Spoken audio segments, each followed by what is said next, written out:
So guys, welcome back to another video. Today we'll be discussing one of the brand new informs from this week's Team of the Week. We have inform 82 rated Divock Origi. Now, in this year's FIFA, I have to say non-inform Origi is actually up there with some of my favourite cheap strikers. I actually used him in one of my original squad builders on FIFA 18 and I thought he was incredibly overpowered, and that's one of the reasons why when I saw he got an inform I thought, you know what, he's worth picking up and trying out. There is obviously one big difference between the non-inform and the Origi, and it's not stat based, it's position based. Originally he's a striker, but this inform is actually on the right edge, which, you know, makes it an interesting card for sure. Anyway, before we continue, if you could leave a like on the video, that would be awesome. Comment below if you've tried this guy and how he was for you, and also let me know in the comments which player you would like to see me do a video on next. Anyway, back onto Origi. So we've already spoken about the position change, but as you can see, there have been some pretty nice boosts to his card as well. +9 passing and the +8 shooting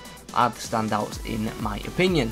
And obviously the pace, because, you know, 87 pace is much more attractive than 83 pace. In-game stats wise, there's a few noteworthy ones, starting with the 87 finishing and the 85 shot power. That is very good to see. And then on top of that, we've also got 87 strength. Those are probably your three standout attributes. Now, before we continue and get into the in-game clips, I do want to point out that although I started games in the 4-3-3 formation that you saw at the start, in some of them I actually switched to the 4-3-2-1 in-game, and the reason for that was I just didn't feel that Origi was getting involved enough. I felt that he was too far out wide and, you know, just wasn't involved in play.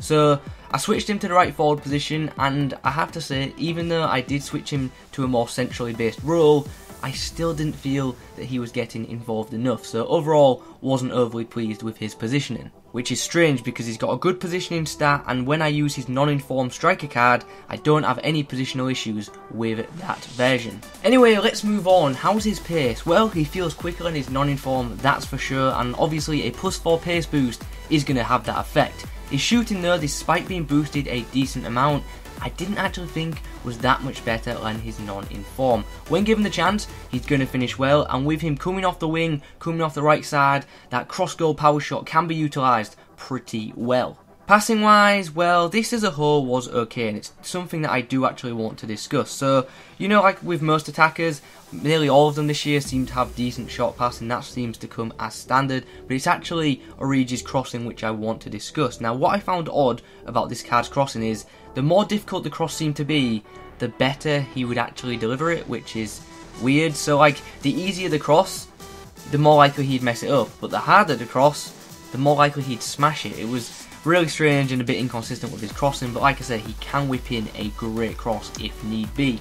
Physically, I was happy with him for most part. He's got great strength of 87. He's also got 79 jumping as well, which is awesome because, you know, he's 6'1", so aerially, as you can imagine, he's going to win plenty of headers. Which, talking of, he's got 82 heading accuracy, so if he's in the right place, in the right position at the back post, whip it in, and it should be goal time. So in summary, overall thoughts, it was a card that I actually really did. I wanted to like it, and at times it did show some good glimpses of promise, but as a whole, I came away feeling a bit disappointed, mainly in his positioning, because no matter where I used him, right mid, right wing, right forward, he just didn't get involved as much as I would have liked, and his balance let him down too, and his in-game stamina as well, that didn't seem too great either, and I don't know how he tired in some games, because he didn't seem to do much. However, when you get this guy in the right positions, he can be class, so if you're going to use him, I do advise using player instructions on the card.